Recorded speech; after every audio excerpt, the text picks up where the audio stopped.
Nothing in nature is perfect.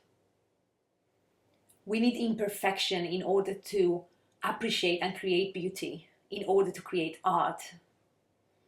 Perfection is an illusion, it's a human construct. Perfectionism is trauma. Perfectionism is another way of saying we're not good enough. Perfectionism is fear of failure. Perfection doesn't exist. We can let it go.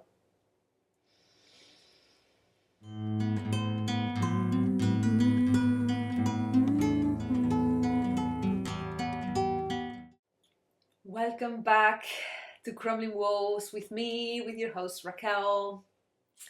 And after the last episode with Eva's story, I wanted to bring another episode where I'm here just talking about a topic that I'm very passionate about, which is the topic of perfectionism and imperfection and perfection. And this is a topic I personally have been working with because I was quite a perfectionist. And initially thought it was a good thing. And when we go into like work interviews and they ask for our strength, a lot of people says, oh, I'm a perfectionist. I do things to high standard. And putting effort and doing things to high standard, I think it is a good thing. But the issue with perfectionism is that it can also stop us from actually doing things, from actually going ahead with our dreams, from actually taking action. So for me, if we go back first let's think, what is perfection?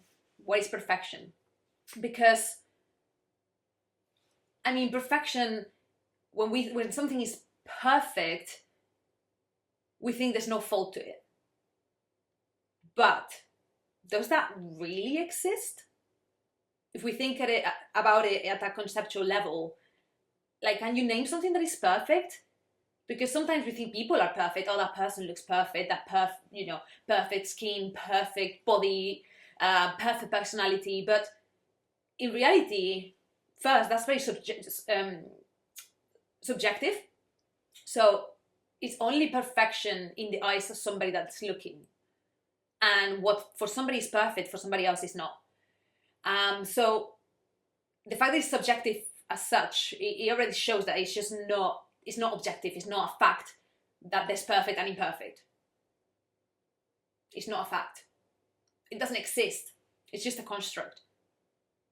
So that already feels lighter. Just thinking, oh, actually, perfection doesn't exist. And is nature perfect? I'm looking that way because I have a window that way. Nature is not perfect. It can look beautiful, but nature in general, there's life and death. The green in the spring and dying in the autumn and rotting and then growing back, and that's precisely the beauty of it. That is this imperfect cycle. Let's go back to why I think where my perfectionism came from. And I think for me, perfectionism probably came from when I was a child, because a lot was expected from me in terms of studies. And especially my dad, he would give me praise when I was like having good grades and when I was doing things well. And then when things weren't good enough, so when my grades were all right but not 10 out of 10 or 9 out of 10, it was like, oh, well, they're all right, Even I remember like giving him drawings. I was like, these drawings with all the excitement and all the love. And then I showed it to my dad, like, oh, look at what I did. And he was like, oh, it's all right. The chin is a little bit off. I was like, oh, shit. He was right. I asked him recently, actually, like about this topic, because I realized how much it affected me later on. And I asked, why did you do that? And he said, in terms of the grades, he said, because I knew you could. He was pushing me to get the better grades so I could be the best version of myself. And so I could go into the degree I wanted, so I could have the life I wanted. So it all came from a like perfectly great intention. For me, I think from there it came the perfectionism and the idea that if I wanted to create something, it had to be good enough. And I struggled then a lot in my late teens, early 20s with perfectionism, and it completely stopped me. I was trying to do some photography and share it, but then I thought, it's not good enough. So, I mean, I did kind of share it, but then I did do it for a while and then I stopped because I was like, this is not going anywhere. I'm not talented enough. And I did the same with painting, actually. I used to paint a lot when I was a kid, and then I kind of stopped because I just thought I wasn't good enough. I thought I was not creative enough because I thought I didn't have enough inspiration. I thought I was good at copying things, but not actually creating my own things. And I was wrong. I was wrong. So if you think that, you may be wrong. Just saying. I think it was The Artist's Way, the one that kind of introduced, which is a book, look it up. The one that introduced in my life for the first time the idea that perfectionism is not useful, it actually stops us. And there's this sentence that I remember from The Artist's Way, which I'm reading again, by the way, which says something like, laziness is another word for fear. And it's true. And the way I see it is like, I did tell myself that I was lazy. I just wasn't doing these things because I was lazy. And then I understood that actually that's not laziness, that's procrastination. And that procrastination comes from a fear, usually a fear of not being able to do things well enough, not being good enough, or for fear of failure. And all of that is related to that perfectionism. Which basically, perfectionism is those fears. Once I started realizing this, and as a painter, I started painting again. That was maybe when I was a few years back, maybe 3 years back, I think, when I started painting again during COVID and lockdown and stuff. So I started painting again and actually letting myself just be imperfect. Because before, a lot of the times what I did is start painting and, even at the beginning I was like, no, this is shit, this is not working, blah, blah, blah, go on. And I realized that was a big, big mistake. That was a big, big mistake. Because once I started painting, I started doing a few things. Which I'm gonna tell you now. And I think, for me, art, creativity, painting in particular, really helped me let go of this perfectionism. I created some paintings in specific. There's one painting that's called Imperfection, and one of my people's favorite paintings of mine, which is Gemini, which were related to this imperfection and were my practice of how to be imperfect. And what I did basically, and that's like a moment, some paintings that really broke the idea of perfection for me. Although still, I still get that like, oh, this didn't go how I wanted it. I'm like, oh, okay, it's fine. It's fine. Doesn't need to be. And I leave some maybe pictures of these paintings so you can see kind of what I'm talking about. And what I did with these paintings, and if you want to help yourself let go of this perfectionism, I think art is a really good one. And I'll tell you how I did it. So I used really big brushes. In specific, I use like fan brushes, which are like, if you don't know, they're like kind of like this. But you can use, big brushes. You can use even a piece of cardboard and paper and see what happens, And in fact, when you check with artists and creatives, imperfection and play is a big thing. It's a big thing that will make your art better. And it will make your life better too, because you will learn that actually we don't need to be perfect, and play and imperfection are beautiful and can create something really, really interesting. So it's a lesson that comes from your art and it translated to my life. So when I was painting with these brushes, I had no control. Like I couldn't be, like, oh, the nose, oh, I'd be like, oh, the nose, whoa, oh, whoa. And then I had to go with that, I had to go with that. That's the other thing. When you find that something is imperfect and you're like, oh, just keep at it. Just keep doing it. It could be something art, but it could be something else in life. And that's the thing with paintings. I was like, okay, this marking is completely off. Just keep doing it. Keep applying layers. Keep playing with it. Keep going with it. Keep believing. And with all paintings, you may, there's always a process also with painting or creating anything, which is when you start, you may be like, oh, you do a few brush strokes or whatever. It's like, oh, this is like a really interesting idea. Oh, this is going to be amazing. You keep going and then it's like, oh God, there's like an ugly face where you're like, oh my God, where am I? What am I doing? Where am I going? You get lost. Keep going. Keep going. You keep trying. I mean, some pieces won't work, and that's fine too. It's fine that when you're arriving to the end or at some point in the process, you're like, no, I really don't like this. Let's burn it.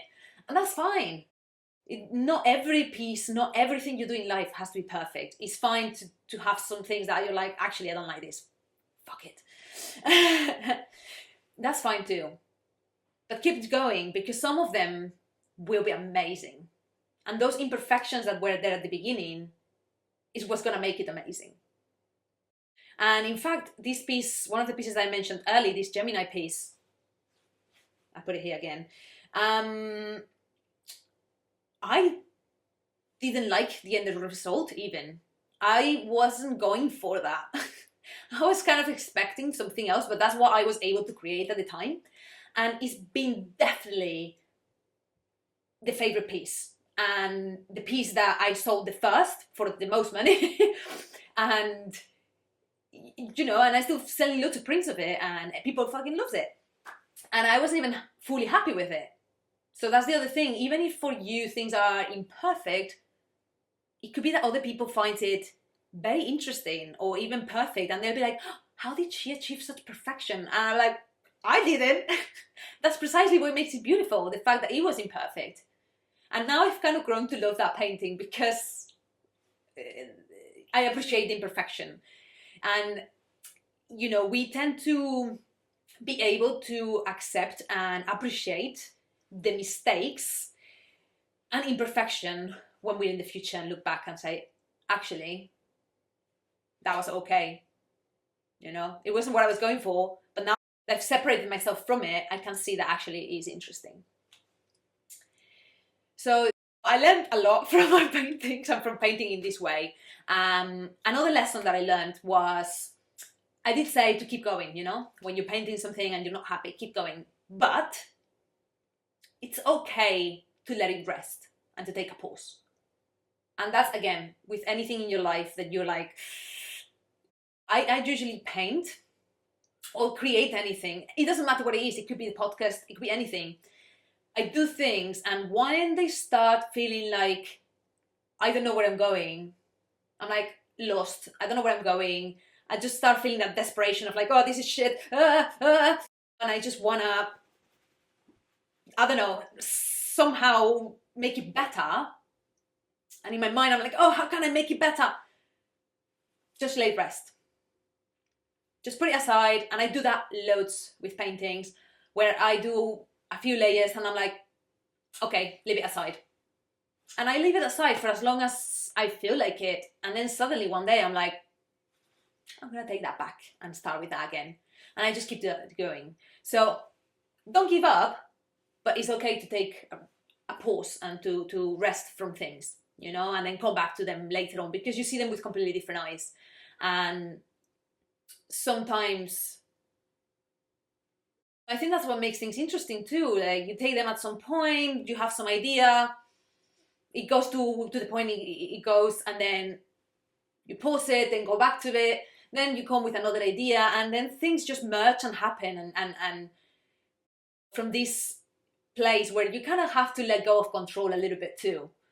You just have to allow yourself to play, allow yourself to not be perfect, even force yourself to play and not be perfect, as I was saying.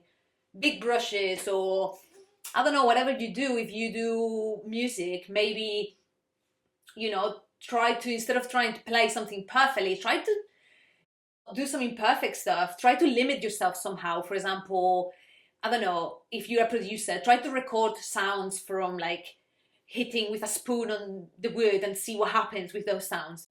Um, because I think imperfection is what brings life to art, and is what brings life to life. Is what brings beauty to life. I think once I realized about all these ideas through art, I could also apply that to my own life, and allow myself to just be silly, to be imperfect. And I realized that actually people like that more than when I was trying to be perfect and to just look like everything is okay all the time, and have it all under control. Nobody does. Nobody has it all under control. Everybody makes mistakes. Nobody is perfect. Absolutely nobody is perfect. We all make mistakes. And how boring would it be if everything was perfect? Come on. If everybody was the same and everybody was perfect, it would be so boring. We all be the same. Yes, we'll be perfect. There will be no mistakes, but there will be no beauty. Like, even in our faces, in our bodies, the imperfections, like, moles, freckles, scars, small boobs, big boobs, whatever it is that you have in your body that you consider imperfect is beautiful. And we can embrace it. And I think we are happier when we do embrace our imperfections, and imperfections, I don't even call them that way anymore, but embrace those things that you're ashamed of. Do this practice, with whatever art, even if you're not an artist. Just allow yourself to play with writing or with painting, as I was saying, these tricks I suggested. Maybe it doesn't matter if you're not an artist, it still will help you. It still will help you. I think art, in a way, is also a way of therapy. So don't do it for the end result, just do it for what brings into your life, which is a lot. And it has really, really taught me a lot too. So I think that's my take on perfection and imperfection and perfectionism. The conclusion is fuck perfectionism. It doesn't exist. And beauty is imperfect. So let's bring a more imperfect, beautiful world. Let's embrace it, and let's be a little bit happier about ourselves, about our lives together. So I hope you enjoyed this episode, and I hope you take some of these suggestions and play with it and allow yourself to play and to be imperfect. And let me know what your story with perfectionism is, if that's something you struggle with. I think a lot of us do. And let me know if you have any other techniques, or if you have any experience also kind of breaking with this idea. And now I hope you enjoyed it. I hope you follow, subscribe, like it if you did like it. Comment, let me know in the comments, because I'd love to know your experience. And I send you lots of love. And I will see you in a couple of weeks for the next episode. I'll see you soon. Bye bye.